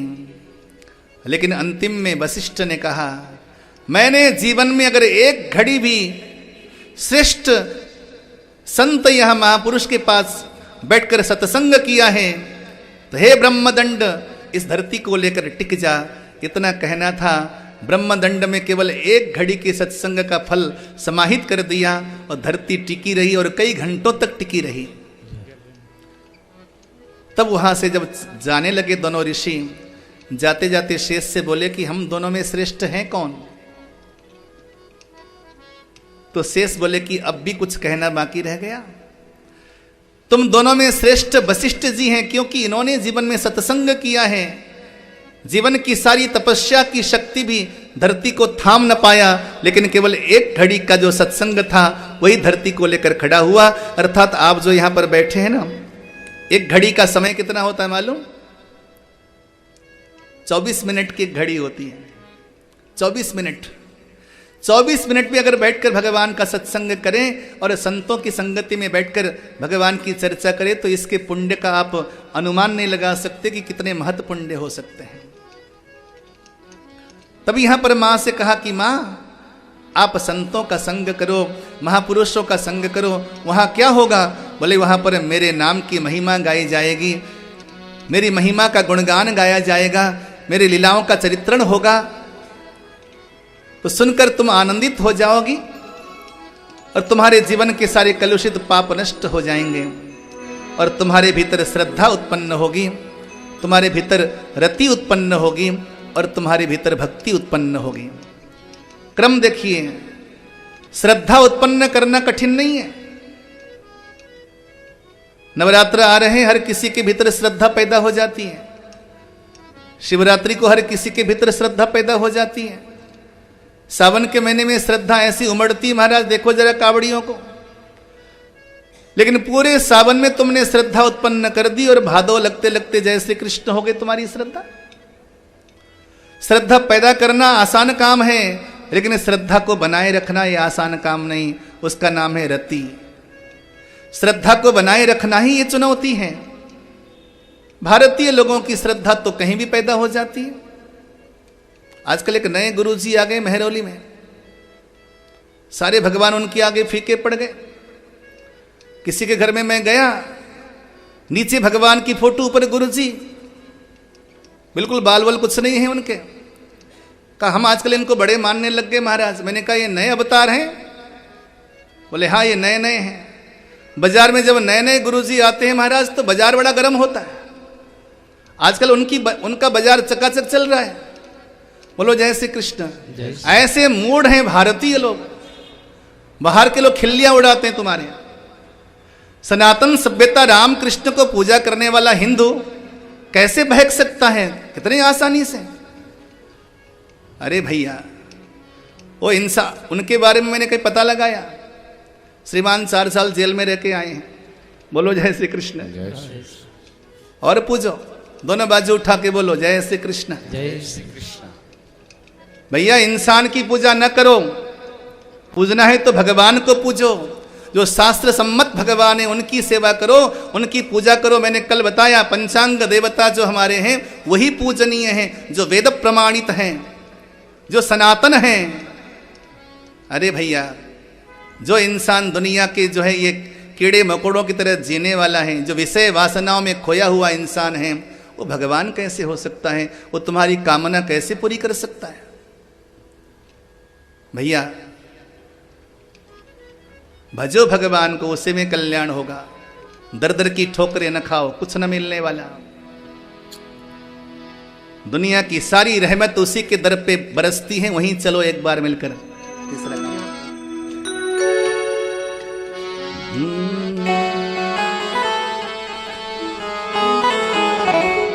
बरसती है जहां रहमत वो द्वारा, हम भी देखेंगे। बरसती है जहां रहमत वो द्वारा, हम भी देखेंगे। बरसती है जहां रहमत वो द्वारा, हम भी देखेंगे। बरसती है जहां रहमत वो द्वारा, हम भी देखेंगे। नजारा हम भी देखेंगे, नजारा हम भी देखेंगे। नजारा हम भी देखेंगे, नजारा हम भी देखेंगे। बरसती है हो, बरसती है हो, बरसती है जहां रहमत वो द्वारा, हम भी देखेंगे। बरसती है जहां रहमत वो द्वारा, हम भी देखेंगे। दोनों बाजू को खोलिए रखतियों के साथ।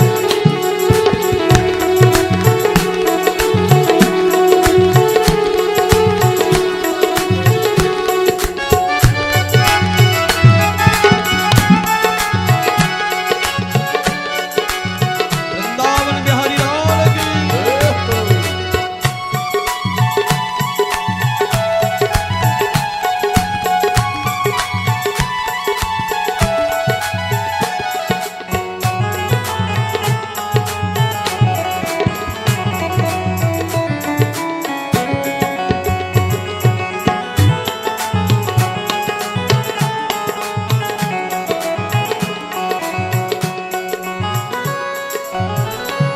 जहाँ पर ना खुदा खुद अपनी हस्ती भूल जाता है, जहाँ पर ना खुदा खुद अपनी हस्ती भूल जाता है।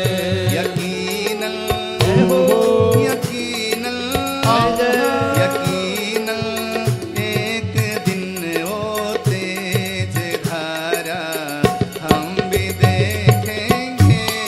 यकीनन एक दिन वो तेज धारा हम भी देखेंगे। बरसती है जहाँ रहमत वो द्वारा हम भी देखेंगे। बरसती है जहाँ रहमत वो द्वारा हम भी देखेंगे।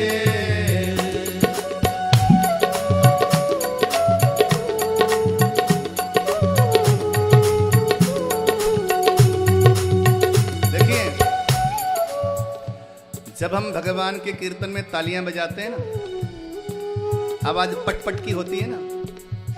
ये पता है पटपट की आवाज क्यों होती है? आजकल आप लोगों ने देखा होगा, ये मच्छर ज्यादा आ जाए तो बास्केट से उसको मारते हैं ना, क्या आवाज होती है?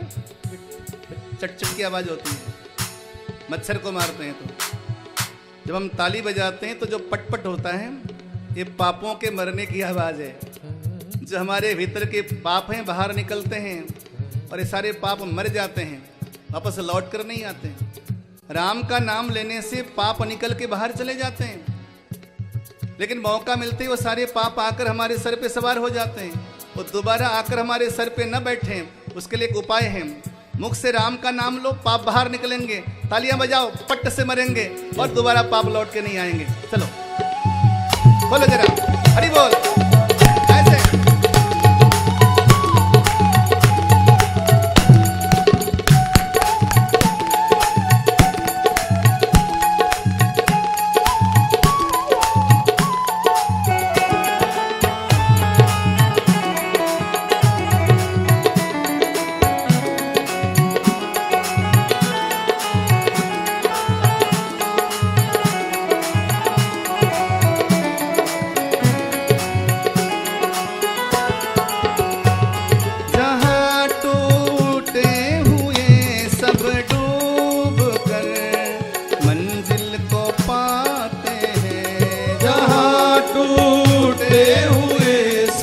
डूब कर मंजिल को पाते हैं। मुकद्दर हो मुकद्दर में हुआ तो किनारा हम भी देखेंगे। मुकद्दर में हुआ तो किनारा हम भी देखेंगे। बरसती है जहाँ रहमत वो द्वारा हम भी देखेंगे। बरसती है जहाँ रहमत वो द्वारा हम भी देखेंगे। इसी उम्मीद पर आंखें बिछाई तेरी राहों पर।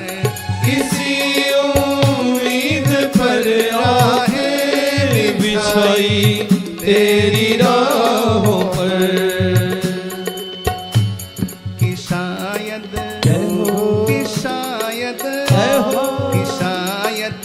एक दिन तेरा नजारा हम भी देखेंगे। कि शायद एक दिन तेरा नजारा हम भी देखेंगे। नजारा हम भी देखेंगे। नजारा हम भी देखेंगे। नजारा हम भी देखेंगे। नजारा हम भी देखेंगे। बरसती है जहाँ रहमत वो द्वारा हम भी देखेंगे।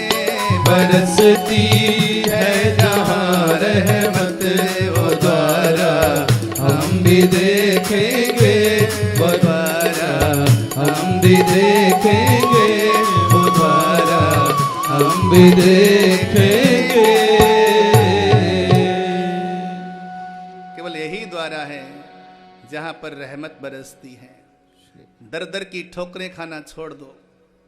ये नए नए भगवान बनेंगे, अपना बाजार चलाएंगे, तुम्हारी कोमल भावनाओं को उसकी कोई कदर नहीं होगी। भटको मत मेरे भाई बंधुओं। केवल जो सनातन धर्म की परंपराएं हैं, लक्ष्मी नारायण, शिव पार्वती, ये उपासनीय है। माँ दुर्गा, ये उपासनीय है। और जिनकी कामनाएं यहां सिद्ध नहीं होती और कहीं होगी भी नहीं, केवल स्वप्न देख रहे हो आप। भक्ति का बड़ा सुंदर सिद्धांत बताया। और आगे चलकर श्री कपिलदेव भगवान ने भगवान के मंदिर में जाकर सुंदर सगुण साकार भगवान की पूजा करने की पद्धति बताई। भगवान के द्वार में जाकर बैठना चाहिए। जो मंदिर में जाकर घंटा बजाकर सीधे दान पात्र में 10-20 रुपए डालकर सीधे लौट कर आते हैं प्रसाद लेकर, उन्हें थोड़ा सा भगवान के पास पहुंचने का तरीका सीखना होगा। भगवान की कृपा ऐसे नहीं मिलती है। जब भी आप भगवान के द्वार पे जाओ तो नीचे जरूर बैठो। भगवान के द्वार पे जाके जो बैठेगा उसे जीवन में हमेशा शांति मिलेगी, उसके जीवन में ठहराव आएगा।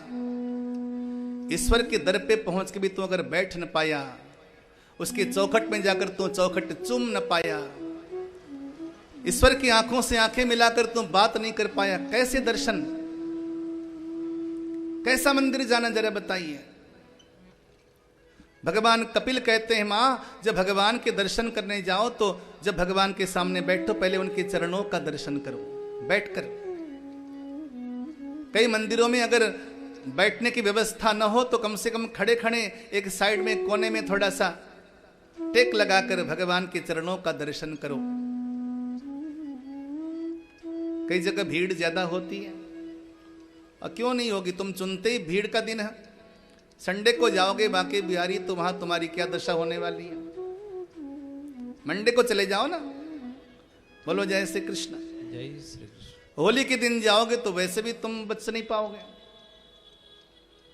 भगवान के दर्शन करने जाओ, थोड़ा सा समय निकाल कर जाओ, दर्शन हो जाए इस तरीके से जाओ। जाओ तो वहां जाकर 2 पल के लिए बैठो। भगवान के दरबार में जाकर भी तुम अगर विश्राम न पाए तो कहां पाओगे। वही तो दर है जहां पर विश्राम मिलता है, वही तो दर है जहां पर झोली भरी जा सकती है, वहां पर भी तुम्हें जल्दीबाजी रहती है। ओहो, मैं कई बार देखता हूं लोग लोटे में जल चढ़ाने के लिए जाते हैं शिवालय में, कितने लोग तो ऐसे फिसल जाते हैं महाराज जल्दीबाजी में। वैसे शिवालय में पानी गिरा रहता है, जल्दी अलग से तुम्हें रहती है। और शिवालय की सीढ़ियां ऊपर चढ़ना उतरना, कितने ही लोग फिसल गए। मैं वहां पर कहता हूं जल्दीबाजी क्यों करते हो, भगवान के पास तो आराम से आओ, प्रियतम भगवान के दर्शन करो। पहले भगवान के चरणों से दर्शन शुरू करना चाहिए। भगवान कहते हैं कि मेरे चरणों में 22 चिन्ह होते हैं। मां कभी आप जाना हरिद्वार या वृंदावन तो भगवान के चरण के चिन्ह लेके आना। किसी को मालूम ही नहीं होगा कि भगवान के पैर के तलवे में 22 चिन्ह होते हैं। किस किस को मालूम है जरा बताइए। किसी को मालूम है? नहीं मालूम। फिर क्या दर्शन किया तुमने आज तक भगवान के? भगवान के पांव के तलवे में 22 चिन्ह होते हैं। वो 22 चिन्ह किसके लिए होते हैं? क्यों कहा जाता है कि भगवान के चरणों के दर्शन किया जाता है? भगवान के चरणों के दर्शन करना और चरणों में प्रणाम करने की विधि क्यों है? ध्यान से सुनिएगा। भगवान ने अपने चरणों में 22 चिन्ह धारण कर रखे हैं। कौन कौन सा चिन्ह है? बोले अंकुश, वस्त्र, वज्र, कमल, शंख, चक्र, स्वस्तिक, जंबूफल, अमृत कलश, अर्धचंद्रमा, अष्टकोण, मत्स्य बिंदु, ऊर्ध्वरेखा, इंद्रधनुष, गोखुर, ध्वजा, धान्य, अमृत, त्रिकोण, बिंदु और अष्टकोण, ये 22 चिन्ह होते हैं। इन अलग अलग चिन्हों की अलग अलग महिमा है। बोले भगवान ने अपने चरण में जो वज्र धारण किया हुआ है, क्यों? बोले जो मेरे चरणों का ध्यान करेगा उसके जीवन में अगर पर्वत के समान बड़े बड़े दुख भी क्यों ना होना, देवराज इंद्र अपने वज्र से पर्वतों को चकनाचूर कर देता है, उसी प्रकार मैं उस भक्त के जीवन के सारे दुखों को चकनाचूर कर देता हूं। इसलिए मैं अपने चरणों में वज्र का चिन्ह धारण करता हूं। ये मायना है भगवान के चरणों का दर्शन करने का। ठाकुर ने अपने चरणों में ध्वजा का चिन्ह धारण किया है। जो मेरे चरणों का ध्यान करता है, ध्वजा कहाँ टांगा जाता है जरा बताओ? राष्ट्रपति भवन में या मंदिर में ध्वजा होती है? राजा के राजद्वार में ध्वजा होती है।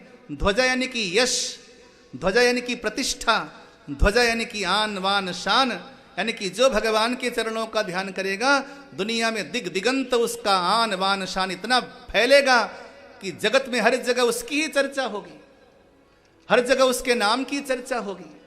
जो भगवान के चरणों का ध्यान करेगा, भगवान ने अपने चरणों में कमल का पुष्प धारण किया। बोले क्यों? बोले जो मेरे चरणों का ध्यान करेगा वो कीचड़ में रहकर भी कमल की तरह निर्लिप्त होगा। ये संसार कीचड़ ही तो है। ये कीचड़ जैसी दुनिया के बीच में रहकर भी वो स्वच्छंद रहेगा, मजे में रहेगा, शांति में खिलखिलाता मुस्कुराता रहेगा जो मेरे चरणों का ध्यान करेगा। थोड़ा सा ध्यान करो, चिंतन करो मेरे श्याम सुंदर को, मेरे कृष्ण को देखो। कृष्ण का जीवन और दर्पण, दर्पण का चरित्र, दर्पण समझते हैं ना, आईना। भगवान कृष्ण का जीवन और आईना दोनों की कहानी मिलती है। आईना की कहानी यह है, दर्पण की कहानी यह है कि दर्पण में स्वागत हर किसी का है, लेकिन दर्पण अपने भीतर किसी को रखता नहीं है। आईने में स्वागत हर किसी का है। आप जाओगे तो आपका चेहरा आ जाएगा, मैं जाऊंगा तो मेरा चेहरा आ जाएगा, जो भी दर्पण के सामने आएगा हर किसी का चेहरा आएगा, लेकिन दर्पण अपने भीतर किसी को रखता नहीं है। और यही चरित्र श्री कृष्ण का है। कृष्ण के जीवन में स्वागत हर किसी का है, लेकिन संग्रह किसी का नहीं। जन्म देने वाले माँ बाप कब छूटे पता नहीं, पालने वाले माँ बाप कब छूटे पता नहीं, प्राण से ज्यादा प्यार करने वाली गोपियां कब छूटी नहीं पता। इंद्र के समान ऐश्वर्य था मथुरा के राज सिंहासन में, कब छूटा नहीं मालूम। और द्वारिका में वैकुंठ जैसा शासन पाकर भी जब बच्चे, अपने ही बच्चे, सगे बच्चे आपस में लड़कर मरने लगे, भगवान के द्वारा वो कब छूटे नहीं मालूम। और जब छूटे तो इस कदर छूटे कि सीधे जाकर प्रवास क्षेत्र में मंद मंद मुस्कुरा रहे हैं। तब जाकर उद्धव जी पूछते हैं, अरे कान्हा तुम किस मिट्टी के बने हो? तुम्हारे सगे बच्चे लड़कर मर रहे हैं, लहू लुहान हो गई है द्वारिका और तुम यहां मुस्कुरा रहे हो। तो भगवान ने कहा, उद्धव यही योग है और यही सन्यास है। तुम किस किस को अपने साथ लेकर चल पाओगे? तुम किस किस को अपने भीतर रख पाओगे? तुम चाहोगे तो भी रख नहीं पाओगे, तुम चाहोगे तो भी हर किसी के साथ तुम निभा नहीं पाओगे। इसलिए जो मिलता है उसका स्वागत करो, जो छूटता है उसको कहो मोस्ट वेलकम। आईने की तरह जीवन होना चाहिए, दर्पण की तरह जीवन होना चाहिए। इसलिए कृष्ण कृष्ण है, इसलिए कृष्ण योगीश्वर हैं और यही जीवन जीने का तरीका है। दुनिया के हर किसी का स्वागत करो, लेकिन संग्रह किसी को न करो। तुम कर भी नहीं पाओगे। अगर तुम करते हो तो तुम बेईमान कहलाओगे, क्योंकि आज जिसे तुम दिल में बसाओगे कल उसे गिराने में टाइम नहीं लगाते। बोलो जय श्री कृष्ण। सही बात है कि नहीं, जरा बताओ। हाँ, आज जिसे तुम दिल में बसाओगे कल उसे गिराने में टाइम नहीं लगाते। आज जिनकी महिमा का गुणगान कर रहे हो कल उसकी बुराई करने में टाइम नहीं लगाते। ये तुम्हारा हमारा स्वभाव है, तो किस किस को दिल में बसाओगे? तुम किसी को दिल में नहीं बसा सकते। उससे अच्छा है कि किसी से नफरत न करो, किसी से बैर न करो, समता रखो, सबको वेलकम करो। और दिल लगाना मना है, दिल लगी करना इस दुनिया में मना है। ये सिखाया माँ देवहूति को। भगवान के सुंदर चरण दर्शन करके, चरण से लेकर मुख कमल तक भगवान के दर्शन करो। माँ भगवान के कटी कोछनी का दर्शन करो, बनमाला का दर्शन करो, कटी में मुक्ताहार का दर्शन करो, वक्ष में श्रीवत्स चिन्ह का दर्शन करो और कानों में मकराकृत कुंडल का दर्शन करो। सुंदर घुंघराली अलकावलियों का दर्शन करो जो कि वर्षाकालीन मेघ के समान है। मस्तक पे उर्ध पुंड तिलक का दर्शन करो, कर्णांत दीर्घ नयन का दर्शन करो। सुंदर बांके बिहारी के दर्शन करके कह दो ये बात,